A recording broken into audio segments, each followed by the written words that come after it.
साहेबांची विनंती, आपण खाली बसायचं आहे.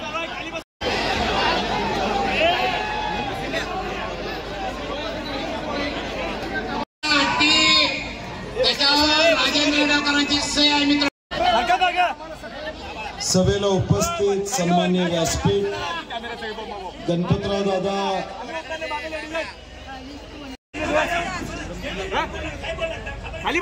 गांधी मैदानवर प्रियंका गांधींची सभा होती. गणपतराव दादा तिथं होते, परंतु दिवस राहिलेले आहेत आणि 4 ओव्हरच्या या मॅच मध्ये बऱ्याच 6-4 मारायचे आहेत. परंतु आता करंट बस बघितलं, झटका कुणाला बसणार का? आता लोकांचा उत्साह, लोकांच्या मध्ये असलेलं हे वातावरण आणि निश्चितपणे या मतदारसंघामध्ये येणाऱ्या 23 तारखेला मतमोजणी होईल, त्यावेळी परिवर्तन झालेलं असेल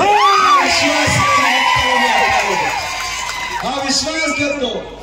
कारण की मी परवाही कुरुंदवाडच्या सभेमध्ये सांगितलं, गणपतराव दादांना तिकीट मिळावं, गणपतराव दादांची उमेदवारी जाहीर व्हावी यासाठी सातत्यानं या शिरोळ तालुक्यातनं फोन येत होते.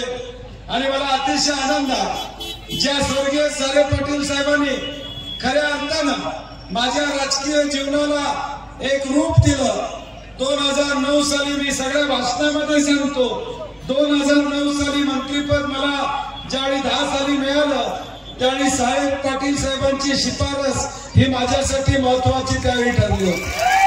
आणि आज मला या निमित्तानं गणपतराव दादांना या तिकिटाच्या माध्यमातून आज काँग्रेस पक्षाची ताकद वाढवण्याची संधी, महाविकास आघाडीच्या सगळ्या पक्षाला ताकद देण्याची संधी प्रामुख्यानं आम्हाला त्या ठिकाणी मिळाली. आणि मग मी ज्याचा उल्लेख केला की 5 वर्ष सर्व धर्म समभाव म्हणून या शिरोळ तालुक्यातल्या सर्व जाती धर्मातल्या लोकांनी आपला माणूस या नात्यानं निवडून देण्याची भूमिका स्वीकारली. माझा साधा प्रश्न आहे की या निवडणुकीमध्ये तुम्ही भाजपबरोबर आहात का नाही? तुम्ही शिंदे नाही, त्यांना विचारतो मी, शिंदे गटाबरोबर आहात का नाही? अजितदादांच्या राष्ट्रवादी आहात का नाही? याचं उत्तर ते त्या ठिकाणी देत नाही. आता पुन्हा स्वतःची आघाडी म्हणून त्या ठिकाणी पुढे येतात. उद्या आघाडीचा निर्णय काय होईल काय नाही हे मागच्या वेळी आपण बघितलेलं आहे. आणि म्हणून शिरोळकरांना माझी विनंती आहे, ज्या स्वर्गीय सारे पाटील साहेबांनी खऱ्या अर्थाने या शिरोळ तालुक्याला एक रूप दिलं, या शिरोळ तालुक्याच्या विकासाला गती दिली, या शिरोळ तालुक्याला तळ हाताच्या पुढाप्रमाणे जपण्याचं काम. वारसा कोण सांगत असेल वारसा तर हे झाला वारसा. कोणतरी सांगत असेल राजकीय वारसा, सामाजिक वारसा, रक्ताचा वारसा पण इथंच आहे, राजकीय वारसा पण इथंच आहे, सामाजिक वारसा पण इथंच आहे. दुसरा कोण वारसा या ठिकाणी सारे पाटील साहेबांचा घेऊ शकत नाही. आणि म्हणून आपली जबाबदारी आहे की येणारी निवडणूक मी म्हणलं तसं अत्यंत शिरोळ तालुक्याच्या दृष्टीनं महत्वाचं आहे. आपण मतदान करताना एका बाजूला अविश्वासाचं राजकारण आहे आणि दुसऱ्या बाजूला 50 वर्ष निष्ठावंत असं काँग्रेस पक्षावर राहिलेलं सारे पाटील साहेबांचं, गणपतराव दादांचं राजकारण आहे. आता जनतेने या शिरोळ तालुक्यातला निर्णय घेणं अपेक्षित आहे. महाराष्ट्रातली जनता तुमच्याकडे बघते, महाराष्ट्रातली जनता या शिरोळ तालुक्याकडे बघते की निष्ठावंताच्या बाजूने हा शिरोळ तालुका निर्णय घेणार का अविश्वासाच्या बाजूने घेणार. आपण ताकदीनं येणाऱ्या 20 तारखेला गणपतराव दादांसारख्या निष्ठावंताच्या पाठीशी राहावा ही विनंती करण्यासाठी मी या ठिकाणी आलेलो. मागच्या आठवड्यात कुरुंदवाडला सभा झाली. कुरुंदवाडची सभा पण लाईव्ह होती, म्हणजे जोरात होता करंट. दादा तुम्ही याच्या आधी सांगितलं करंट एवढं आहे की झटका आता कुठं बसायला तिथं बसणार या सभेचा. काळजी करू नका.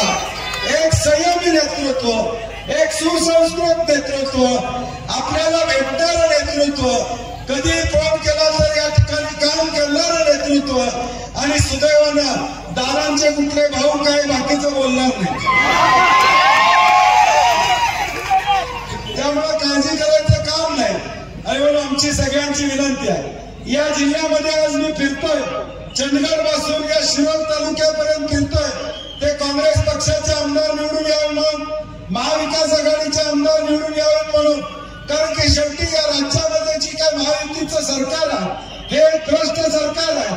ज्या भ्रष्ट सरकारनं छत्रपती शिवाजी महाराजांचा पुतळा पडला त्यामध्ये भ्रष्टाचार केला. बदलापूरमध्ये एका लहान बालिकेवर अत्याचार झाला, तिची बाळंती नाही, 14 तास पोलीस स्टेशनला होती, तक्रार सुद्धा घेतली नाही. का तर भाजपचं या ठिकाणी संस्था असल्यामुळे त्याची तक्रार घेतली नाही. मनोज जरांगे पाटलांसारखा आमचा एक तरुण सहकारी अंतरवादी सराटीमध्ये या ठिकाणी मराठा आरक्षणाला बसला, त्या ठिकाणी गोळीबार लाठीमार करायचं काम कुणी केलं? कुणी केलं? या सगळ्या गोष्टी या महाराष्ट्रामध्ये गेल्या 3 वर्षामध्ये भाजपच्या माध्यमातून समाजामध्ये धुळी करण्याचं काम त्या ठिकाणी केलं. आज भाजपच्या लोकांची भाषणं ऐका, समाजामध्ये धुळी करण्याचं काम करतायत. रोजगाराबद्दल बोलत नाहीत, शेतकऱ्याबद्दल बोलत नाहीत, दूध उत्पादकाबद्दल बोलत नाहीत, महिलांच्या सन्मानाबद्दल या ठिकाणी बोलत नाहीत. फक्त समाजामध्ये तेढ कसा करतायत, जाती जातीमध्ये भांडणं कशी लावता येईल, हा एकमेव अजेंडा या भाजपचा, शिंदे गटाचा, अजित पवार गटाचा या महाराष्ट्राने या ठिकाणी पाहिजे. संपन्न महाराष्ट्र होता. स्वर्गीय यशवंतराव चव्हाण साहेबांनी या महाराष्ट्राचा मंगल कलश आणला. तो महाराष्ट्र कुठं आहे? आणि आजच्या महाराष्ट्राची अवस्था बघितली तर निकाल या ठिकाणी लागणार आहे. या पुढच्या 4 दिवसामध्ये आपण सगळ्यांनी फिल्डिंग टाईट ठेवा. गणपतराव दादा पाटीलला कमी पडणार. आपण सगळ्यांनी ताकदीनं या मतदारसंघामध्ये कोण कुठनं घुसतंय, काय घुसतंय याचा विचार करू नका. कोण मागणं घुसणार आहे, कोण पुढनं घुसणार आहे, हा प्रयत्न या ठिकाणी होणार आहे, त्याचा विचार करू नका. मला चिठ्ठी आली की खासदार माने यांनी गणपतराव दादांच्या एकेरी बोलून मला आश्चर्य वाटते. कारण की आज गणपतराव दादांसारखे ज्येष्ठ, मी सुद्धा जिल्ह्याचा नेता असतो तरी दादा म्हणून त्यांना हाक मारतो, त्यांच्या वयाचा सन्मान ठेवतो. परंतु आज हे असं जर खासदार बोलले असतील तर त्यांना सांगितलं पाहिजे, थोडक्यात तुम्ही राहिला नाही तर कार्यक्रम झाला असता. त्यामुळे त्यांनाही माझी विनंती आहे की फार लक्ष इकडे देऊ नका. आता 5 वर्ष जॅकेट घालून फिरा, फार इकडे बघत बसू नका. कारण की दादा आता 100% आमदार होणार आहे, त्यामध्ये दुमत नाही. आज या जयसिंगपूरमध्ये सभा घ्यावी अशी सर्वांची इच्छा होती. कुरुंदवाडमध्ये सभा झाली, पहिला फॉर्म भरायला मी येणार होतो परंतु जमलं नाही. परंतु आज कुरुंदवाडमध्ये जयसिंगपूरमध्ये सभा घेत असताना मला इथल्या सगळ्या समाजांना सांगायचं, विशेष करून वडार समाजाच्या लोकांना सांगायचं की आपल्या खनिचा प्रश्न असू दे, आपल्या अडीअडचणी असू दे, त्या सगळ्या अडीअडचणीला तुम्ही काळजी करू नका. हिमालयासारखा बंटी पाटील तुमच्या पाठीशी होईल. तुम्ही काळजी करू नका. या जयसिंगपूरमध्ये जी मदत लागेल, जे सहकार्य लागेल ते निश्चितपणे आमच्या माध्यमातून या ठिकाणी होणार. हा शब्द मी आपल्याला या निमित्ताने या ठिकाणी देतो. कुरुंदवाडमध्ये सगळ्यांनी सांगितलं डॉक्टर तोही आम्ही मार्गी लावण्याचं काम या निवडणुकीनंतर या ठिकाणी करू. 2014 साली स्वर्गीय सारे पाटील साहेबांच्या नावानं ग्रंथालय व्हावं असा नगरपालिकेत ठराव केला. 10 वर्ष झालं तर ठरावाची अंमलबजावणी झाली नाही. दादा काय हरकत नाही, तुम्ही आमदार होऊन तिची अंमलबजावणी व्हायची, तुम्ही आमदार होऊन तिची अंमलबजावणी व्हायची होती. त्यामुळे काळजी करू नका. या सगळ्या विषयाला आम्ही गती देण्याचा प्रयत्न उद्याच्या भविष्य काळात या ठिकाणी करणार आहोत. निमित्तानं आलेला ही पहिली मॅच आहे. दुसरी मॅच जयसिंगपूर नगरपालिकेला सुद्धा आम्ही या ठिकाणी हे निश्चितपणे या ठिकाणी काँग्रेस असेल, शिवसेना असेल, राष्ट्रवादी असेल, महाविकास आघाडी म्हणून दादा आपल्या वतीने मी शब्द करतो वैभव की जयसिंगपूर नगरपालिकेला आपल्या सगळ्यांचं पॅनल असणार. हा शब्द मी तुमच्या वतीने या ठिकाणी देतो. कारण कार्यकर्त्यांनो काळजी करू नका. किती वार्ड आहेत मला माहित नाही. 13 वार्ड, टोटल नगरसेवक किती? 27 24 नगरसेवक आहेत. त्यामुळे 24 कार्यकर्त्यांना आता उद्याच्या भविष्यकाळात मोठं व्हायची संधी त्या ठिकाणी मिळणार आहे. उद्याच्या भविष्यकाळात मोठं व्हायची ताकद तुम्हाला मिळणार आहे आणि म्हणून काळजी करू नका. शेवटी एक वृत्त पकडलेलं आहे. या जिल्ह्यामध्ये महाविकास आघाडी काँग्रेसला बळ देणं ही माझ्यासारख्या कार्यकर्त्याची जबाबदारी आहे. किती किंमत मोजावी लागू दे, किती संकट या ठिकाणी येऊ दे, संकटाला भिणारा बंटी पाटील या ठिकाणी नाही, संकटाला भिणारा या ठिकाणी नाही. आणि म्हणून निश्चितपणे या सगळ्या विषयामध्ये जयसिंगपूर मधल्या मगाशी म्हणल्याप्रमाणे डॉक्टर बाबासाहेब आंबेडकरांच्या पुतळ्याचा विषय असेल, शिरोळ मधला छत्रपती शिवाजी महाराजांच्या स्मारकाचा विषय असेल, हे सगळे विषय मार्गी लावण्याची जबाबदारी जिल्ह्याचा नेता म्हणून मी या ठिकाणी ग्वाही देतो की गणपतराव दादा आमदार झाल्यानंतर हे सगळे विषय मार्गी लागतील हा विश्वास देतो. आणि मी दादांची परवानगी घेतो. चिठ्ठ्या भरपूर आहे. शिरोळ तालुका एवढा जागरूक आहे. मी परवा सांगितलं कुरुंदवाडमध्ये मी म्हणलं रात्री 12ला फोन करा, मी आहे. 12:30 एखादा फोन आला.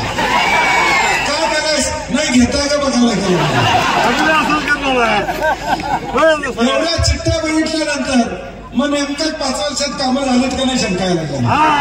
मागच्या 5 वर्षात काय झालं, या 5 वर्षात काही झालं नाही हे या ठिकाणी सत्य आहे.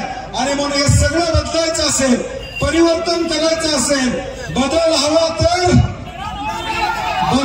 तर तुम्ही म्हणायचं आमदार नाही, बदल हवा तर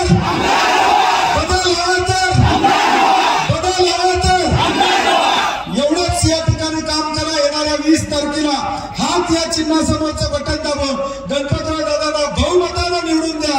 आमची सगळी ताकद आदरणीय दादांच्या पाठीमागे राहील हा विश्वास देतो आणि माझे 2 शब्द संपवतो. जय हिंद, जय महाराष्ट्र. मतदारांच्या नागरिकांच्या अपेक्षा काय आहेत याबद्दल तुम्हाला जास्त माहिती आहे आणि आत्ताच आदरणीय बंटी साहेब त्याबद्दल बोलून गेले.